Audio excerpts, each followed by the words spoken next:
உட்கட்சி பயங்கரவாதி என்ற அளவுக்கு நான் கொண்டு வந்து நிறுத்தப்பட்டேன். அதற்கப்புறம் தான் அவரை சார்ந்தவர்கள் என்ன சாத்தான் சொல்வது.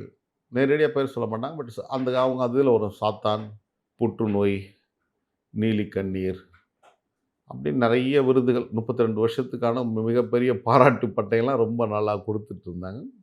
அதுக்கப்புறமும் அவர் தான் வைத்த குறி தப்பாது அப்படின்ற ஒரு முடிவுல அவர் இருந்தார். காரணம் அது அவங்க அப்பா கட்சியுடைய தலைவரா இருக்கிறார். இல்லன்னா அவரு என்ன அவரால ஒண்ணும் பண்ண முடியாது. ஒரு தலைவனின் மகன் என்கின்ற அடையாளம் இல்லாமல் இருந்தால் நீ எனக்கு ஒன்றுமே கிடையாது. உன்ன போல எவ்வளோ பேர் நாங்க பார்த்து வந்திருக்கிறோம். உன்னை விட இன்னும் ஆக சிறந்த ஆளுமைகளா நாங்க பார்த்திருக்கிறோம். ஆனால் தலைவன் என்கின்ற அந்த கவசத்தோடு நீ வந்த காரணத்தினால் தான் நீ இப்பொழுது வெற்றி பெற்றிருக்கிறாய். நான் தோல்வி தழுவியிருக்கிறேன். துரை வைகோ நிர்வாக பொறுப்புக்கு வந்தபோது, நீங்க ஏதாவது எதிர்ப்பு தெரிவிச்சீங்களா அந்த காலகட்டத்தில? இல்ல அவர் அரசியலுக்கு வரணும்னு சொல்லி முதலாக அந்த மௌனத்தை கலைத்தவன் நான் தான். ம். 5 வருடத்திற்கு முன்பாக வழக்கறிஞர் பாலாஜி அவருடைய திருமணத்துக்கு நான் வாழ்த்த போகின்ற போது ஒரு பத்திரிகையில பார்க்குறேன். ம். துரை அரசியலுக்கு வரணும்னு ஒரு தீர்மானம் போட்டிருக்காங்க. ம்.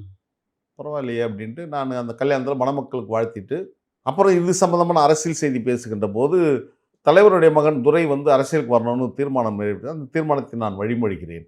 ம். அவர் அரசியலுக்கு வரணும். ம். தலைவர் வைகோவின் மகன் என்பதற்காக அவருடைய உரிமைகள் மறிக்கப்படக்கூடாது. ம். அவருக்கும் அரசியல் அபிலாஷைகள் நிறைவேற்றுவதற்கு நாம் இடம் கொடுக்கணும். துரை பாஜகவிலோ அல்லது எதிர்நிலை கருத்தியலில் பணியாற்றினால் தான் தவறு. மறுமொழி திமுகவில் நமக்கு துணையாக இருப்பதில் எந்தவித தவறும் இல்லை. அவர் வந்தால் என்ன பொறுப்பு கொடுன்னா என்னுடைய பொறுப்போட நான் கொடுக்குறேன்னு சொல்லி சொன்னேன். அதுக்கப்புறம் வாக்கெடுப்பு நடத்துறாங்க. வாக்கெடுப்பில் 104 பேர் ஆதரவாகவும் 2 பேர் எதிராகவும் போடுறாங்க. நான் இப்பொழுது சந்தேகப்படும் நபராக, கருப்பாடாக, கருங்காலியாக, ஸ்லீப்பர் செல்லாக இருக்கிறேன் அவங்களோட வாக்கு பிரகாரம்.